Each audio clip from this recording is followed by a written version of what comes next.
Department of Labor and Employment 6 ipatawag ang mga sakada kag ginareklamo nila nga employer nga ginapasuni nagahatag sang manubo nga sweldo. Yaring balita ang gintutukan ni Daryl Marisa Rimiento. Una na nga ginpadangat sa GMA Regional TV sang sugarcane workers sa Barangay Gintas, Barotac Nuevo ang ginapahayag delayed kag manubo nga pasweldo sa ila sini ginobrahan.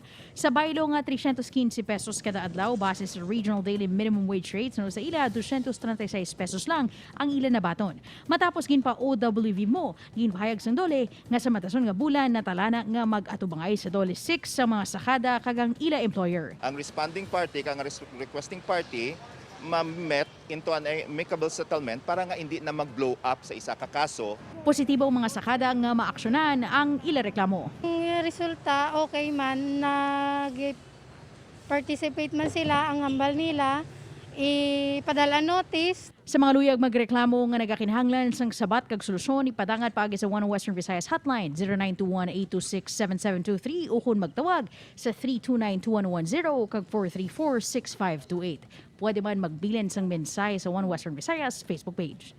Upod kay Hans Desierto, Daryl Maris Sarmiento, One Western Visayas.